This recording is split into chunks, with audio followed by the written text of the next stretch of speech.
Muy buenas tardes, estimados participantes. Somos B-Lawyer y en esta ocasión continuamos con el desarrollo del Diplomado de Derecho Digital. En esta ocasión nos acompaña la doctora Adriana Vergara, quien es consultora legal en inteligencia artificial corporativa y abogada con maestría en Derecho Ambiental y del Estado. Cuenta con formación avanzada en nuevas tecnologías e inteligencia artificial. Es fundadora de Ecolegalia, una iniciativa de Legal Tech orientada al uso de inteligencia artificial para la gestión de regulación y cumplimiento ambiental. Ha sido reconocida como top 1 en el ranking Fabicon en Legal Tech para mujeres de habla hispana en LinkedIn. Es docente de inteligencia artificial aplicada al derecho, creadora de contenido sobre inteligencia artificial y derecho, y participa como speaker en espacios académicos y empresariales sobre innovación jurídica y transformación del sector legal. Estimado doctor, es un placer contar con su presencia. Le hacemos el uso de la palabra. Muchísimas gracias, doctora. Mil gracias, Fabián, por la presentación y buenas tardes para todos. Quisiera hoy compartir un poco sobre, de manera detallada y profunda, cómo la inteligencia artificial está transformando la administración de justicia en el mundo, en Latinoamérica. ¿Cuáles son los referentes internacionales que estamos viendo? Quisiera arrancar con una frase que suena muy provocadora y realmente podría sonar incómoda, pero precisamente eso es lo que quisiera generar a partir de esto, y es: el juez más rápido del mundo nunca estudió derecho. Y aquí arranca la presentación. Siéntanse en libertad de abrir el micrófono si tienen alguna duda, alguna pregunta, sobre todo si quieren escribir por el chat cualquier pregunta, también estoy atenta para responderlo mediante se vaya dando la presentación. Entonces, aquí esta frase es muy importante. Yo creo que con esto se abre mucho el debate también que se puede generar al interior de, y es, esto justamente no es para romantizar la tecnología ni para decir que una máquina va a reemplazar a un juez.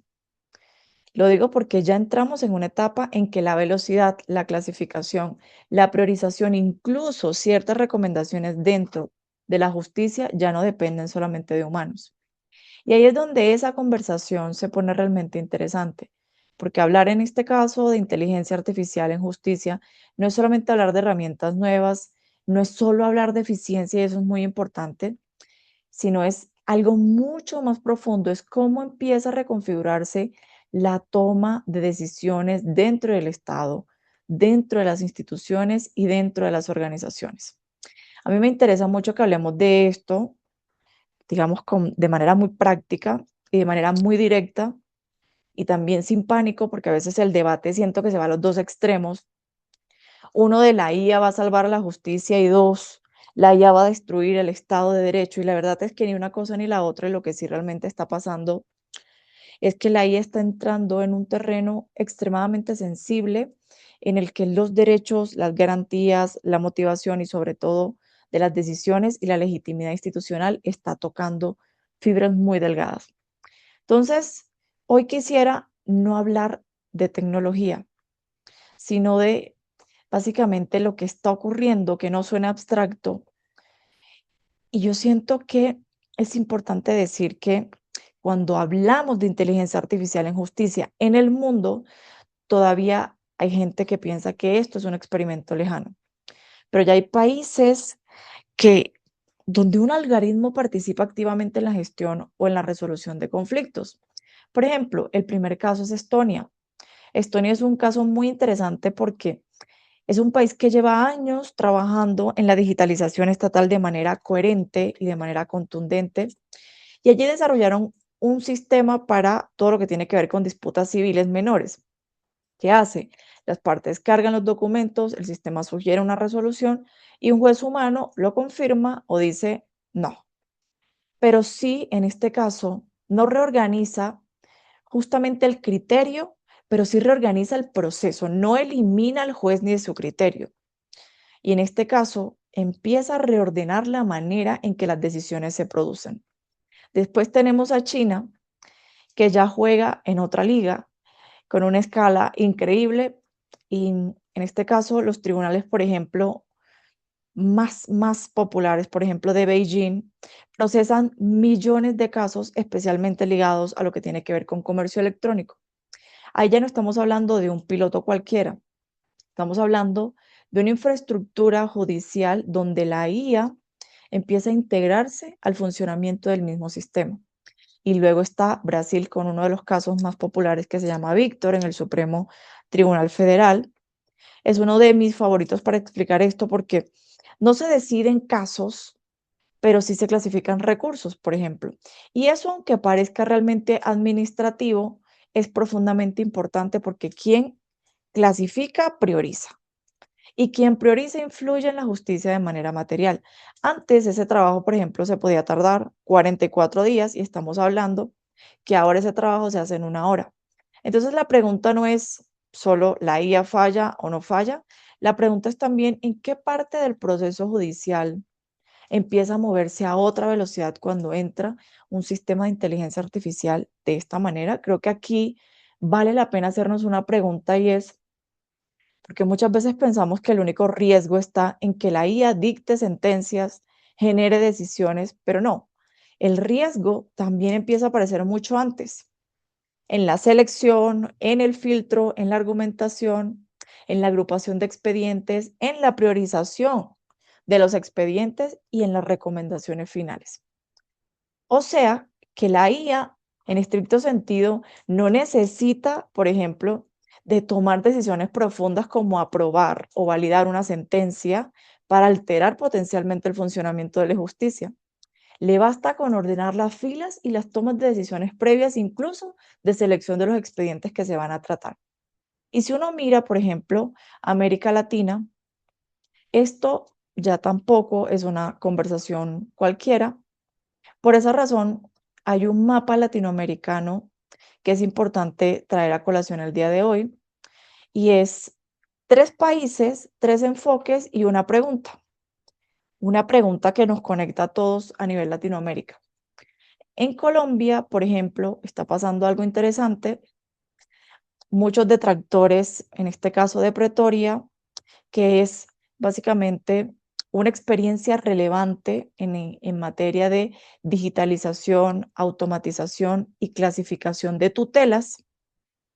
Es un sistema, en este caso, en el cual, si bien en principio no se hablaba de inteligencia artificial desde lo más mínimo, se hablaba de una organización muy fuerte de todas las jurisprudencias que en este caso había proferido la Corte Constitucional sobre unas líneas en específico. ¿Y qué hace Pretoria? Ayuda a clasificar las tutelas de salud con Machine Learning en principio. Si bien le ayuda al juez a tener unas líneas jurisprudenciales súper claras para enfocar las decisiones o las decisiones futuras que se lleguen a tomar al respecto, no genera, en este caso, o no ha implementado o incorporado modelos de inteligencia artificial que generan recomendaciones profundas sobre la toma de decisiones de los jueces.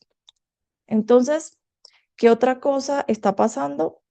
Hubo un campanazo, por ejemplo, en 2024, en donde por primera vez se habla de los límites trazados alrededor de el uso desproporcionado de sistemas de inteligencia artificial, donde justamente un juez pone la lupa y toma decisiones frente, en este caso, un abogado que cita jurisprudencia inexistente en un caso en particular. Y que adicionalmente cita extractos, en este caso de ChatGPT, sacados de ChatGPT de una conversación en particular, y la corte, por ejemplo, indica, oiga, el deber de responsabilidad, de vigilancia, de verificación y sobre todo de información, transparencia y veracidad en el uso de sistemas de inteligencia artificial dentro del sistema de justicia. Entonces, aquí es importante que también tenemos un acuerdo que sí marcó un antes y un después, porque fue un acuerdo en el cual se unificó el primer marco normativo integral del uso de la inteligencia artificial en el sistema judicial en Colombia. Esto ocurrió en 2024. Y se habla básicamente del uso ético de las herramientas, se habla del uso de Copilot, de qué sí se puede hacer, de qué no se puede hacer. Vemos, por ejemplo, como segundo caso de uso, Argentina, que tiene otro enfoque, por ejemplo, con Prometea, hay quienes la aman, hay quienes no tanto, y hay detractores alrededor de eso. Realmente es una experiencia muy conocida.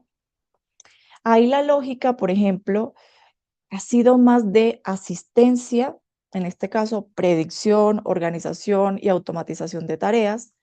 No decide la IA, pero acelera muchísimo y ayuda, en este caso, al tomador de decisión a hacerlo más rápido y más costo eficiente.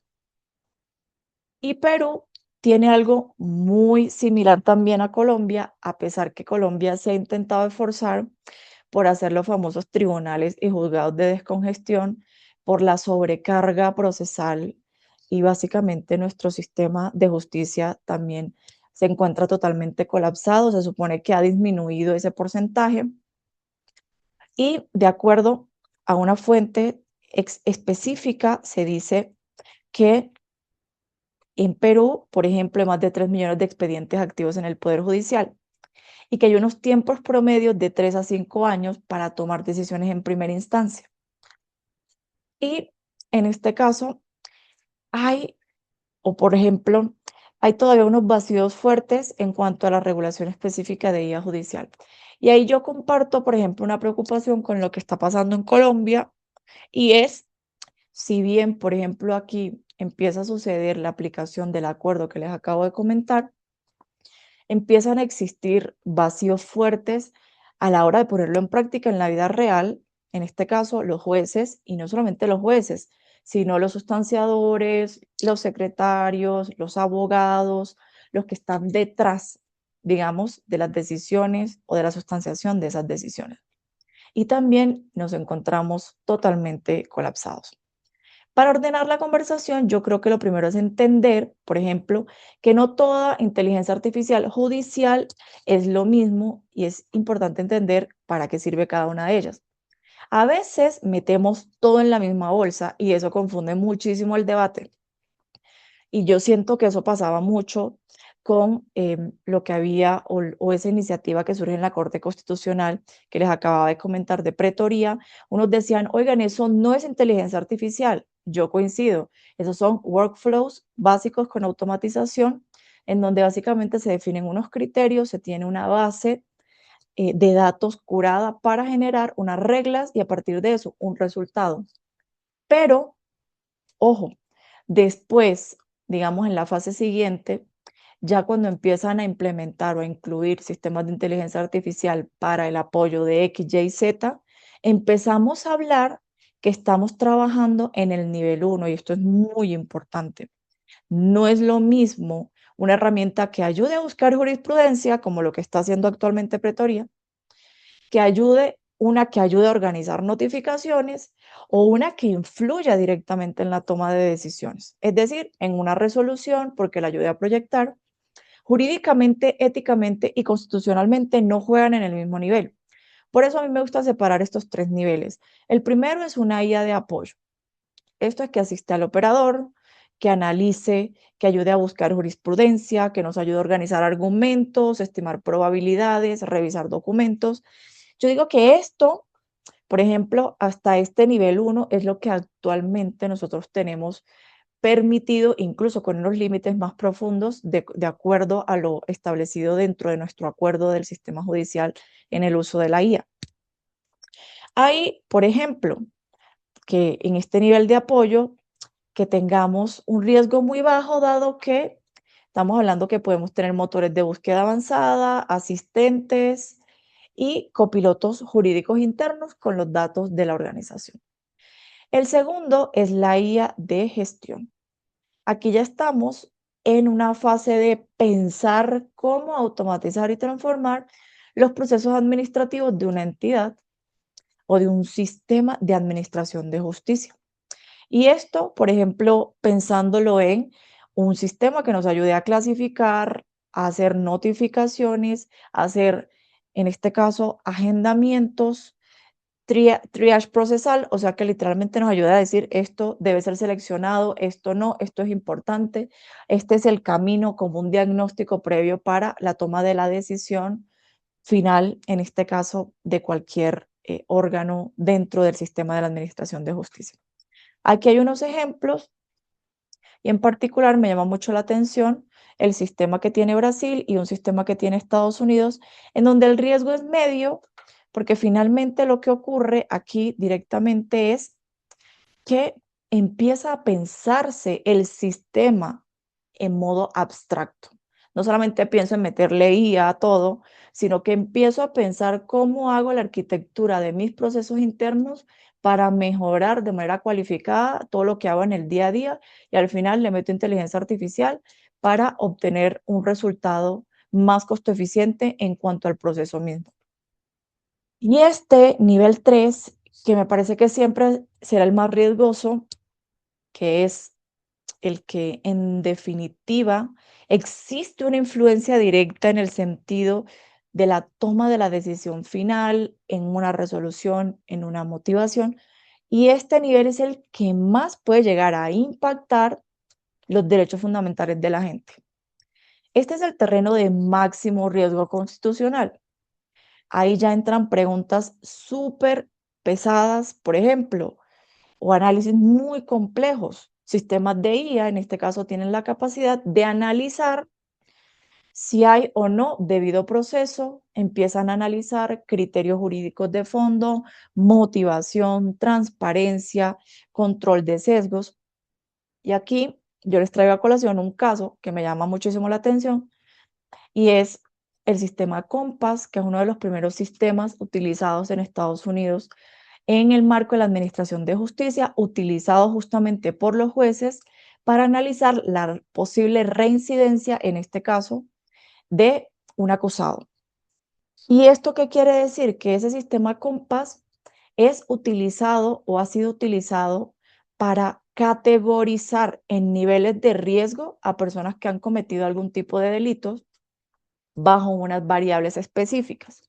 Pero es muy llamativo que en el año 2015 aproximadamente ProPublica hizo un estudio súper interesante e identificó que ese sistema COMPAS, que estaba siendo utilizado por los jueces para tomar decisiones de, oiga, lo condeno, le doy sentencia o no favorable, le doy libertad condicional, le hago reducción de términos, esas decisiones tan profundas que impactan los derechos de las personas como la libertad, estaba plegado de sesgos algorítmicos. ¿Esto qué quería decir? Que estaban ubicando altos de riesgo a las personas afroamericanas o de raza negra versus las personas blancas. Y propuso que básicamente en la estructuración de los datos, el funcionamiento, en este caso, del sistema, como fue pensado en su arquitectura, realmente estaba totalmente lleno de sesgos y estaban tomando decisiones abruptas sobre las libertades de las personas.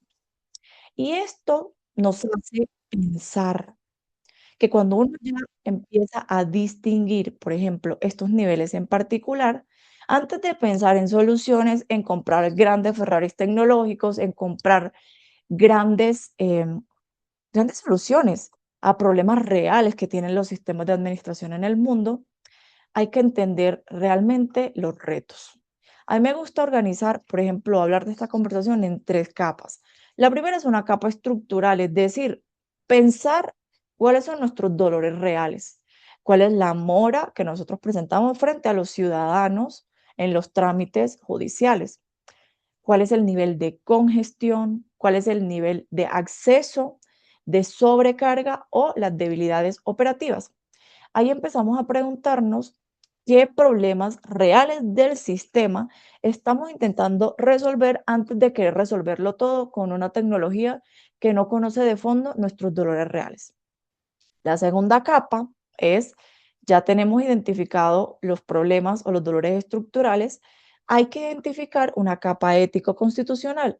Ahí entran el tema del sesgo, el debido proceso, la motivación, la trazabilidad y una cosa súper importante, la responsabilidad. Esta capa importa un montón porque la justicia no es un call center y no basta con que algo sea rápido, es necesario que eso sea 100% legítimo, constitucional y adicionalmente que esté aterrizado a los lineamientos éticos para evitar perjuicio frente a terceros. Sobre todo si estamos pensando en, en sistemas que tengan un nivel medio de automatización o los más complejos que empiecen a asumir o a tomar decisiones. Y para mí, la tercera capa, que es no la menos importante, identificados riesgos estructurales, éticos constitucionales. La tercera capa es la implementación, que para mí es donde más fracasan los proyectos, porque uno puede tener una idea brillante, bien estructurada, pero si la institución no tiene procesos mapeados, datos organizados, súper organizados, y esto es una de las brechas más fuertes que existe hoy en día, si no tiene liderazgo claro, si no tiene reglas claras, el piloto se muere, incluso si hay presupuesto. Y esto es clave que la mayoría de fracasos que se están viendo en implementación y desarrollo de sistemas de inteligencia artificial en 2025, sobre todo, y no estoy hablando de sistemas judiciales solamente, sino a nivel organizacional, de acuerdo a lo que yo también he vivido, no son fracasos del modelo de inteligencia artificial, del desarrollo, son fracasos de arquitectura institucional. No pensar, no planear, no determinar realmente para qué sirve y por qué, empezar a tener muy claro con pequeñas soluciones muy aterrizadas cómo podríamos llegar incluso a generar intraemprendimiento y que los mismos equipos empiecen a iterar soluciones a sus propios problemas antes de meternos en esas vacas locas tecnológicas que no tienen ningún tipo de sentido. Entonces, empecemos por una base incómoda y es que en general en Latinoamérica la justicia no está saturada y está colapsada, como lo mencionaba antes, y yo quisiera hacer doble clic en este punto porque yo sí creo que aquí hay que hablar claro. Muchas veces utilizamos palabras muy suaves para problemas graves. Es como el hacinamiento carcelario que supera el más de 500%, por ejemplo, aquí en Colombia. Hablamos de congestión, hablamos de rezago, de cuellos de botella. Pero en muchos sistemas judiciales de la región lo que hay no es una simple saturación. Hay un sistema que está funcionando oigan, por debajo de lo que le exige el acceso real de la justicia. Si tenemos millones de expedientes activos y hay procesos que duran años en primera instancia, si además hay una parte importante de los operadores que incluso ya está utilizando inteligencia artificial por su cuenta, con cuentas gratuitas, incluso exponiendo los datos sensibles de la gente, entonces ya estamos ante un escenario de adopción desordenada, en donde por un lado está la crisis del colapso y por otro lado está el uso espontáneo, deliberado y desordenado que está generando riesgos en terceros.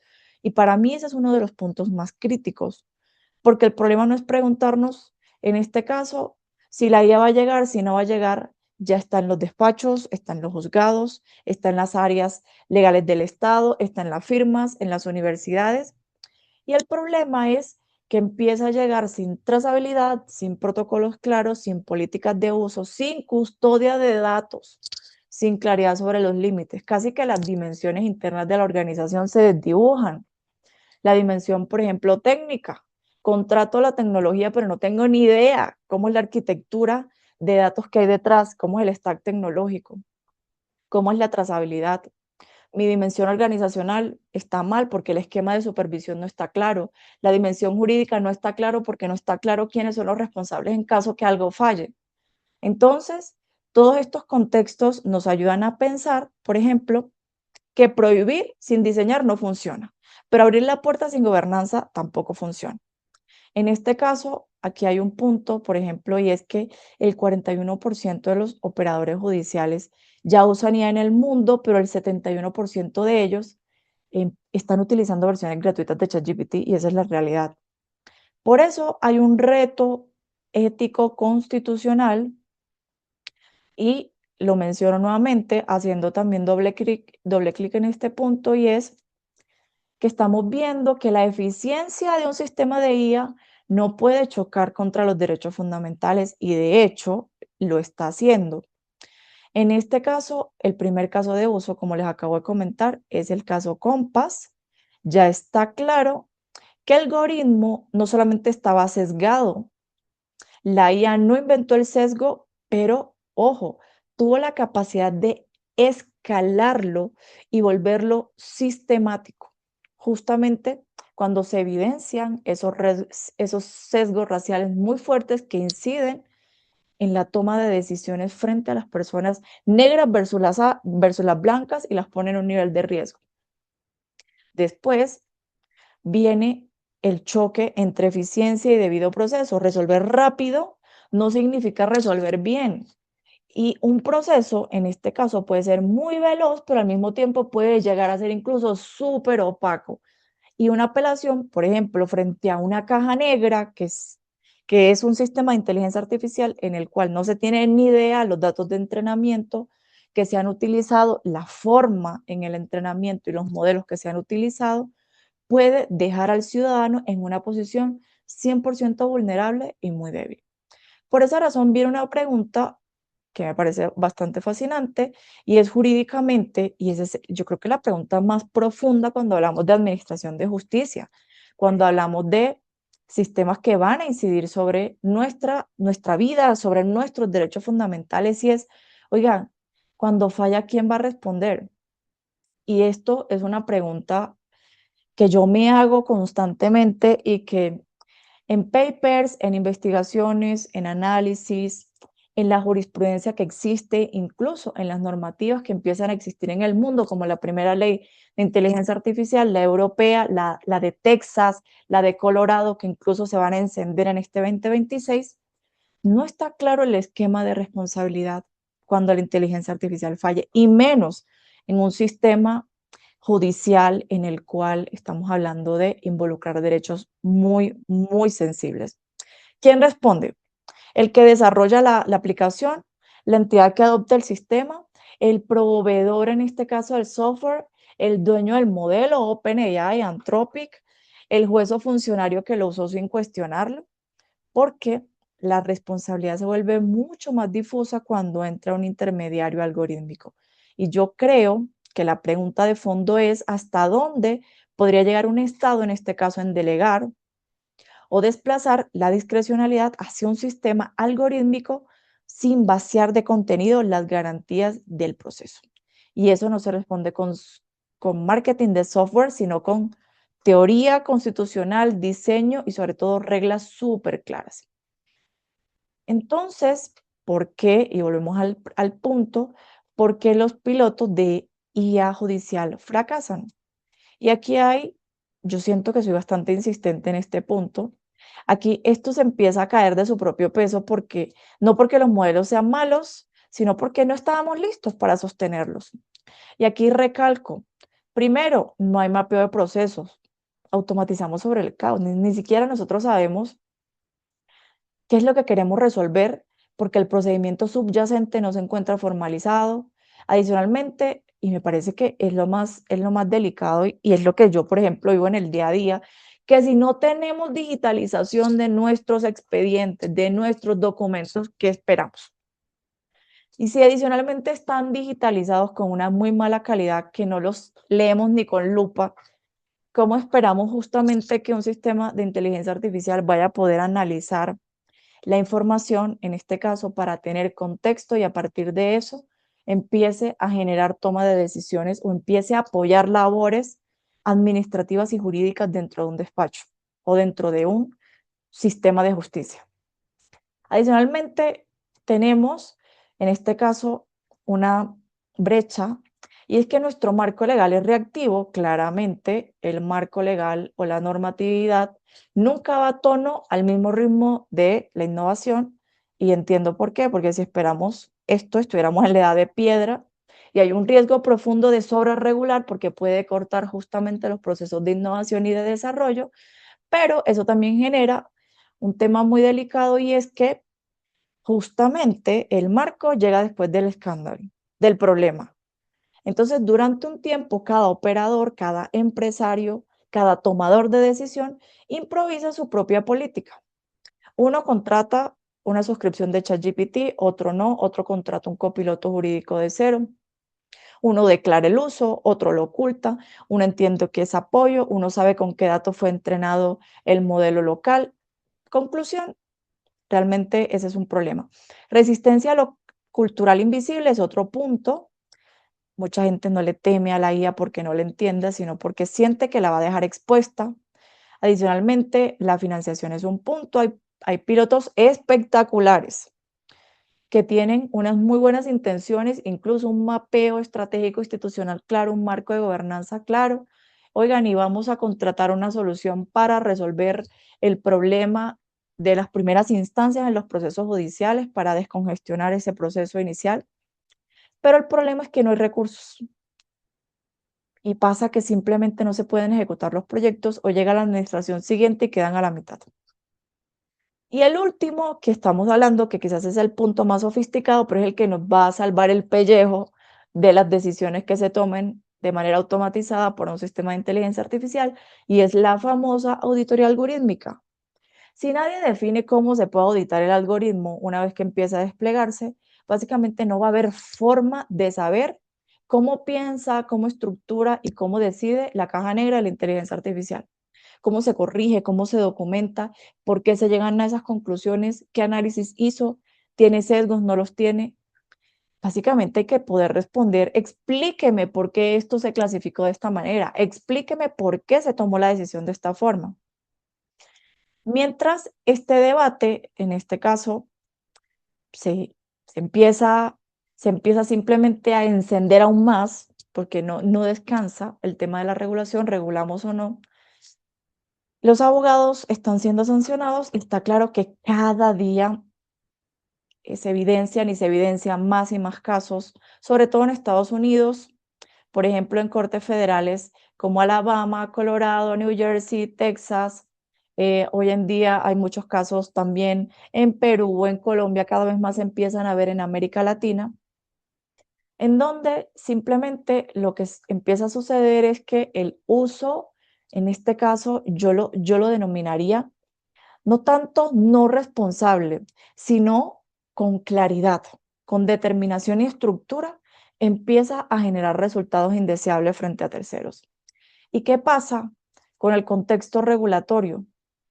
Aquí yo sí quiero mencionar algo muy importante y es el segundo, el segundo punto, por así decirlo, a nivel regulatorio que yo siempre traigo a colación, porque se enciende justo en 2026 y es lo que está pasando en la Unión Europea. Aquí fue mucho, por ejemplo, mucho más clara. Y la Unión Europea, esta es la parte más fuerte, que es el anexo 3, eso justamente es lo que se empieza a encender en 2026. Ya pasan de la fase de la implementación. Si tú utilizas cualquier herramienta de IA generativa, tienes que acogerte justamente a unos protocolos y unas reglas internas definidas. Y a partir de esto, el anexo más fuerte, que es el anexo 3, empieza a determinar qué es un sistema de alto riesgo, en este caso de inteligencia artificial. Ya no basta aquí con decir que el sistema es útil, aparecen exigencias previas. Ojo, evalúelo de conformidad. Adicionalmente, documente técnicamente y jurídicamente su resultado, garantice resultados transparentes, garantice la supervisión humana, la gobernanza de datos, el registro y la trazabilidad. Y esto me parece muy potente porque pone sobre la mesa una idea que no toda innovación merece el mismo nivel de libertad regulatoria. Por ejemplo, ¿qué es lo que ha sucedido? Que hay sectores en donde el margen de experimentación, y de hecho se han generado unos debates muy profundos en la aplicabilidad de esto en la vida real, y justamente es porque hay sectores donde el margen de experimentación tiene que ser muchísimo más controlado y por supuesto la justicia es uno de ellos. Por eso se prohíbe expresamente en ciertos usos y hay una prohibición explícita que coincide, por ejemplo, con ese modelo Compass que les hablaba, y es que está prohibiendo cualquier sistema de IA que evalúe el riesgo de reincidencia basándose únicamente en el perfil o rasgos de la personalidad del individuo versus lo que ha tenido el sistema Compass en Estados Unidos. Pensemos, por ejemplo, que en Colombia, en Perú o en cualquier sistema, en este caso de justicia en América Latina, se empiecen a generar o a gestar o a desarrollar sistemas de inteligencia artificial que evalúen riesgos de reincidencia justamente basados en perfiles a partir de la personalidad del individuo. Piensen lo que eso también generaría para bien y para mal y cómo justamente se generarían unas responsabilidades profundas en el diseño de este sistema. Aquí se dice que el contexto regulatorio en Colombia del que ya hablamos incluye el acuerdo, y estamos hablando de estándar en cuanto al acuerdo de la Administración de Justicia y no frente al marco regulatorio de la inteligencia artificial, en donde aproximadamente hay más de 15 proyectos de ley, ya cada día son menos, en donde cada uno de ellos está haciendo un trámite legislativo para ser aprobado en el Congreso de Colombia. Y eso significa que hace poco, a finales del año pasado, se radicó un proyecto de unificación legislativa que intenta condensar en uno solo toda esa cantidad de proyectos de ley que se encuentran regados, que incluso se complementan, se contradicen y hablan de distintas cosas relacionadas con el tema de inteligencia artificial, redundancias y sobre todo no hay uniformidad de materia. Por esa razón, lo que ya existe es importante ver cómo podría pensarse en replicar o ni siquiera en replicar, cómo podemos tomar esos casos de uso e imaginarnos, por ejemplo, cómo podríamos aplicarlos en nuestras regulaciones. Hasta aquí hemos hablado del mapa de los riesgos, pero ahora viene una parte mucho más práctica. Por ejemplo, pensemos en asistentes de relatorías, arquitectura RAC sobre todos, en este caso, nosotros iniciamos en Colombia con tutelas de salud, pero imaginémonos una arquitectura muy fuerte de todo lo que ha producido todo lo que ha producido la Administración de Justicia en Colombia y en Perú, todo lo que tienen en la Corte Suprema, el INDECOPI, etc. Que haya literalmente una arquitectura fuertísima de datos en donde justamente la estructura de esos datos ayude a cualquier sistema de inteligencia artificial a responder en lenguaje natural con citas verificables para apoyar a la gente en la búsqueda de precedentes sin sustituir ese criterio. O imagínense, por ejemplo, que podamos replicar un triage de tutelas y de amparos masivos. Pensemos en clasificadores automáticos para identificar patrones en pretensiones repetitivas, salud, alimentos, pensiones, que la IA nos ayude a agrupar casos análogos, que pueda proponer asignación y priorización por urgencia. Aquí el impacto, claramente validando los riesgos, es liberar al juez de tareas, en este caso, no profundas, no jurisdiccionales, y reducir tiempo muerto y sobre todo generar que se mueva un poco más el proceso de erradicación y reparto efectivo. Y, por ejemplo, pensemos en todo lo que tiene que ver, en este caso, con sistemas digitalizados aplicados, por ejemplo, a que se puedan realizar conciliaciones en línea de consumidores, arrendamientos, pequeñas causas comerciales, más o menos como lo que está existiendo o lo que existe en Estonia, en donde las partes suben evidencia y el algoritmo sugiere una resolución y el juez humano lo confirma. En este caso, pensemos en que esa asistencia algorítmica nos ayude a hacer el análisis documental inicial y nos ayude a proponer fórmulas de conciliación. En este caso, pensemos simplemente en escenarios completos, en escenarios no complejos, pero que el volumen es muy masivo y la pretensión económica puede ser bastante acotada y puede reducir grandes cantidades, en este caso de congestión. Y pensemos en este caso, todo lo que tiene que ver con detección de citas inventadas en escritos judiciales. Pero ojo, que sirvan, no las que encontramos por ahí en el mercado, en las cuales yo le metí la tesis que hice hace 10 años y me dijo que estaba plegada y que estaba realizada 100% con inteligencia artificial, sino verificadores jurisprudenciales fuertes basados justamente en la estructura de los datos que hemos producido durante X cantidad de tiempo, en donde nos ayude, por ejemplo, una herramienta antes de firmar, extraer todas las citas de los documentos, verificar su existencia contra bases oficiales y generar declaraciones de uso de inteligencia artificial conforme a lo que necesariamente empiezan a decir las jurisprudencias en el mundo, que es declarar que si yo uso, cito, inteligencia artificial dentro de escritos judiciales, tenga simplemente que mencionarla, nombrarla o reconocerla. Y aquí es importante decir que para ir cerrando esta discusión o esta charla alrededor de más allá de pensar en cómo podríamos mejorar, en cómo podríamos optimizar, en cómo podríamos transformar nuestras administraciones de justicia, empiece uno a pensar de manera interna cómo empezamos a aportar en esas definiciones profundas de cómo opera la administración de justicia, cómo se va a transformar de forma idónea, cómo vamos a participar nosotros en ese camino y sobre todo no escandalizarnos puntualmente por decir que el juez más rápido del mundo nunca estudió derecho, sino entender lo que está debajo, lo que está ocurriendo, que las funciones que antes parecían exclusivamente humanas ahora son totalmente asistidas, aceleradas, filtradas o estructuradas por sistemas algorítmicos.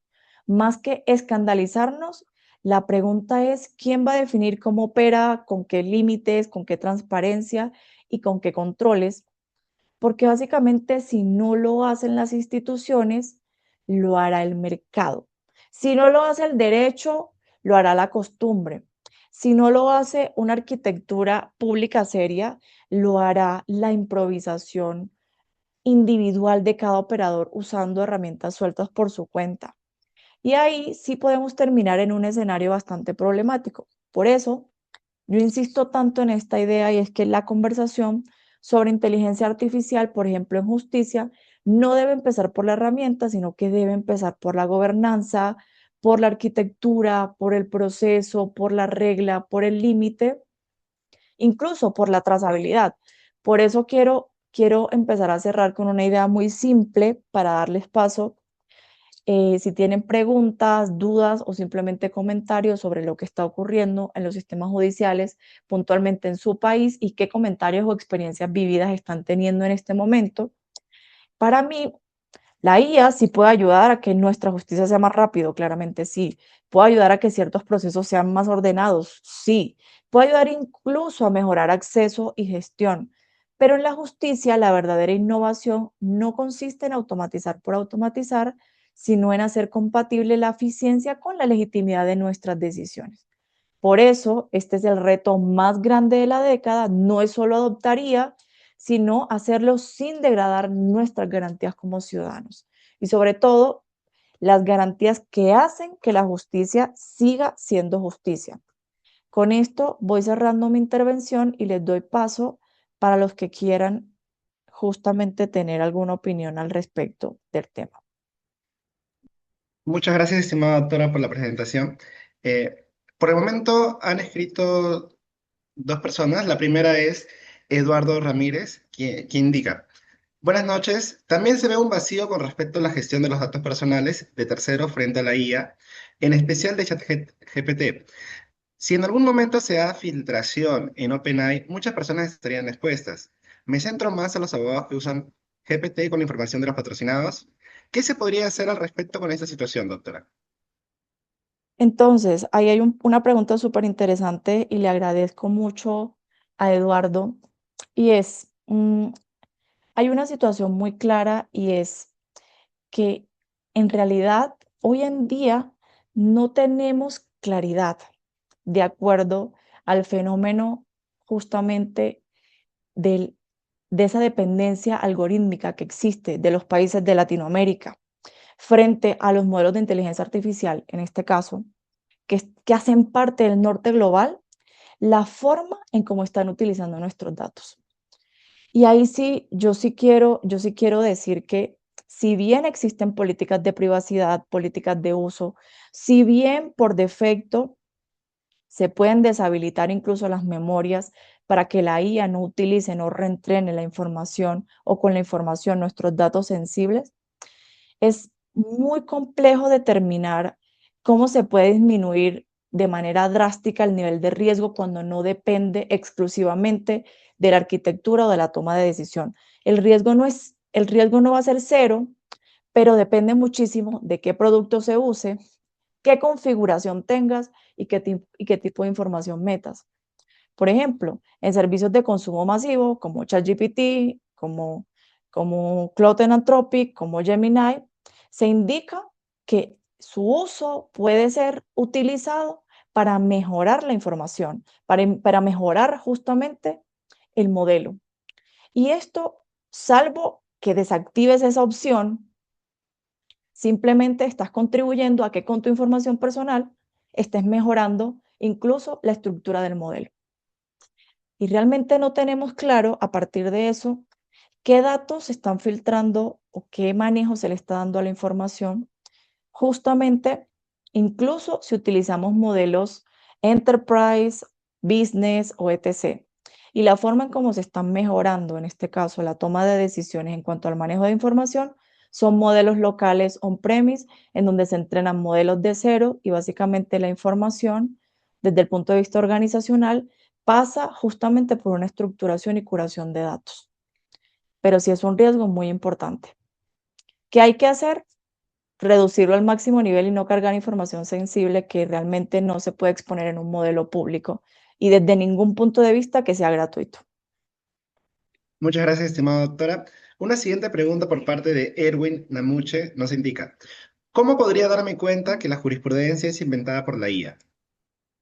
Esa es una excelente pregunta y te la voy a devolver porque no es tanto cómo podemos darnos cuenta que la jurisprudencia es inventada por la IA, sino cómo evitamos que la jurisprudencia sea inventada por la IA.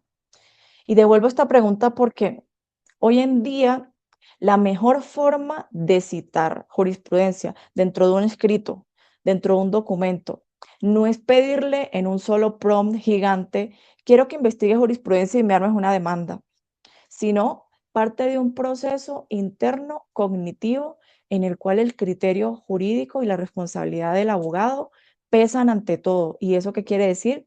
Que se tendría que hacer una investigación profunda en primer nivel. Preguntarle a la IA qué tipo de jurisprudencia existe sobre salud en los años 2010 a 2026. A partir de eso, de esa investigación profunda, descargarla, analizar resultado por resultado. Y esa es la forma más clara de hacerlo.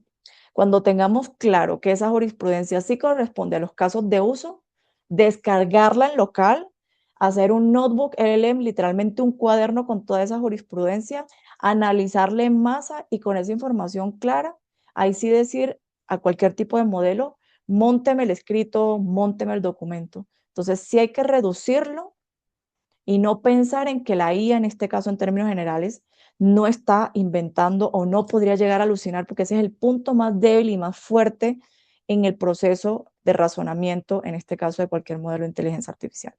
Generar o inventar jurisprudencia, dado que, en este caso, estos modelos está claro que no se entrenaron con datos descargados ni de la jurisprudencia peruana, ni de la jurisprudencia colombiana, está lleno de datos físicos de todo lo que pasó en Norteamérica, de la jurisprudencia americana, de todo lo que ocurrió a nivel doctrina y en nuestro caso, simplemente con motores de búsqueda muy refinados traen información y pueden inventarla totalmente, así que nos toca tomar medidas muy profundas para evitar esto. Gracias, doctora. Una siguiente pregunta por parte de Alain Miranda nos indica, en todo caso, ¿qué labor sí se podría realizar con IA? ¿Qué labor solo los jueces y cómo controlar ello? Bueno, esta es una pregunta muy interesante porque nos ubica en una parte de la presentación en donde hablábamos de los tres niveles. Y en el nivel y más allá, esa es una pregunta muy interesante porque también yo cambiaría un poco la pregunta.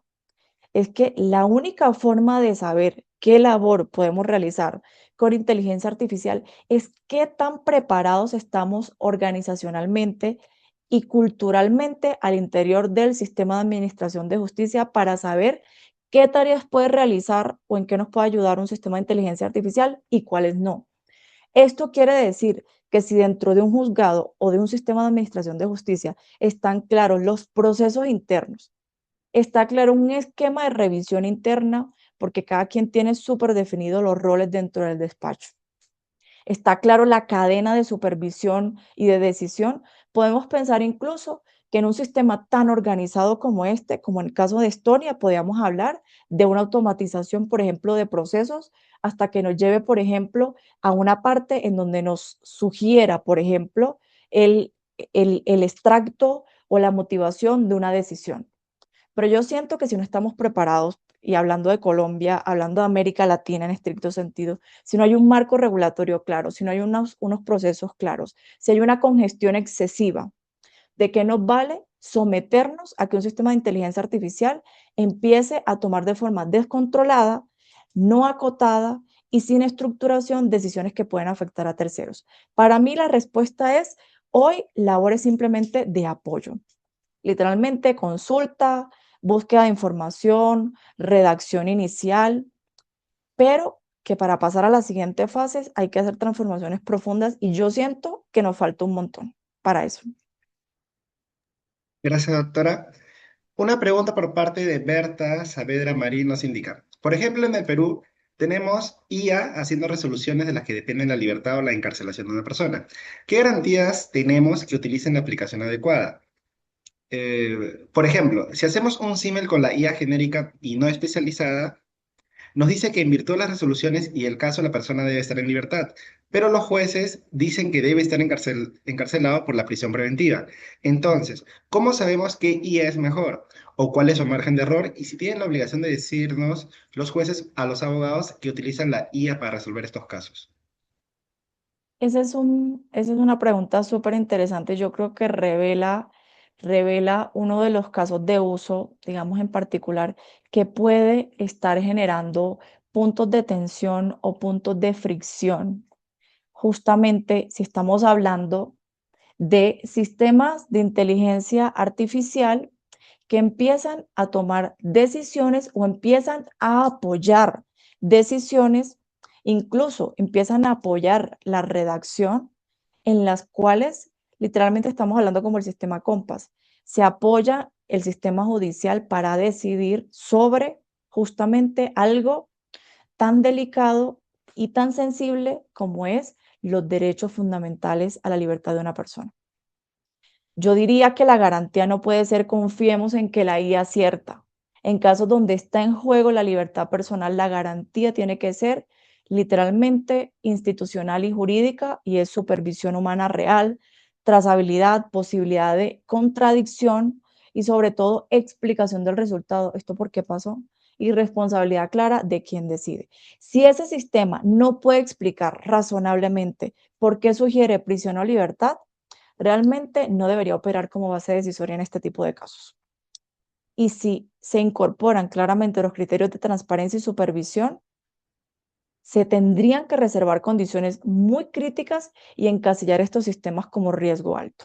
Y yo no plantearía incluso la discusión como que es mejor si la IA o el juez. Yo siento que esa comparación no está bien formulada porque la IA jamás podría empezar o entrar a competir con el juez en decisiones de libertad y debería incluso, en el mejor de los casos, apoyar tareas previas y controlables, pero jamás la toma la decisión final.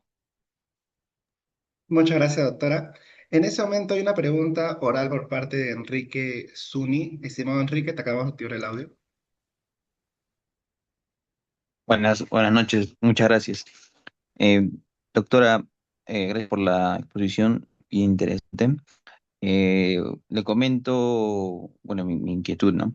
Aquí en Perú, bueno, tenemos que el derecho, la IA ha superado al derecho, específicamente el derecho positivo, ¿no? De hecho, el profesor Atienza, en alguna de sus exposiciones, señala que ya nos va la es inclusive, ¿no? Y lo que se debería entrenar, ¿no? Esa es una discusión bien interesante. Eh, no, Te estoy perdiendo un poco, Enrique. ¿Me puedes ok, repetir, por ya, favor? ok. Sí, ¿se me escucha ahora? Sí, yo ya te escucho Ya. mejor. Eh, Mi pregunta en concreto es si es que, no sé si es que lo mencionó ahora o si es que tiene conocimientos, si en Colombia hay algún reglamento, directiva o regulación sobre el uso de la IA en los jueces. Entiendo que, y cuál sería, ¿no? Entiendo que acá en Perú los jueces están utilizando bastante IA, creo que de manera anónima, ¿no? Sin decirlo. Y bueno, el Poder Judicial en sí, o la Corte Suprema, no ha establecido cuáles serían esos parámetros o buenas prácticas que se debería hacer, un código de ética, ¿no? Entonces, creo que sería un buen ejemplo. Muchas gracias.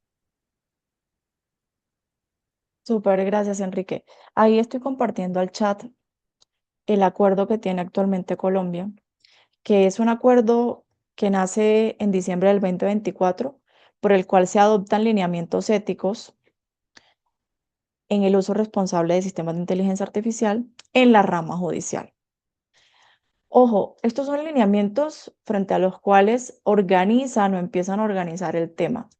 Y me parece que es un avance bastante loable, porque de alguna manera no solamente definen en términos generales qué es ético y qué no es ético, establece como unas condiciones de lo que hay a nivel internacional, por ejemplo, establecen unas definiciones asociadas a los riesgos del uso de la inteligencia artificial y unos principios que sí o sí tienen que comprometer o salvaguardar cualquier uso de sistemas de inteligencia artificial al interior de la organización y dice básicamente cuáles son los usos de la IA en los cuales, en este caso, estaría aprobado en Colombia dentro del sistema judicial. Y te los menciono así como en términos generales. Solamente se permiten usos en la gestión administrativa de soporte a la gestión judicial, por ejemplo, en redacción de textos, organización de agenda, elaboración de presentaciones, reorganización, por ejemplo, de citas o referencias en un texto o asistencia en la redacción en términos generales, y ya empiezan como a avanzar cuáles son esos usos que requieren revisión detallada y supervisión del tema, que son ya como resúmenes de jurisprudencia, revisar documentos, etc. Y hay algunos, en este caso, que yo siempre subrayo uno, que hay unos que requieren una especial custodia constitucional y, por ejemplo, es el análisis y asistencia en las decisiones ante procesos. Y ahí, digamos que justamente hay como unos análisis alrededor de cómo podría ayudar, en este caso la IA, y cuáles serían los límites para el uso de la inteligencia artificial para asistencia en la toma de decisiones. Entonces, no se puede abrir. ¿Alguno le pudo abrir?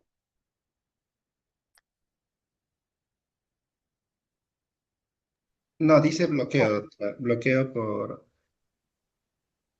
a ver UTD. si se... Ok. Bueno, aquí les dejo la página web oficial de la rama para que vean, ahí está la noticia y aparece también el link de descarga. Entonces ese ya lo pueden abrir. Entonces, sí.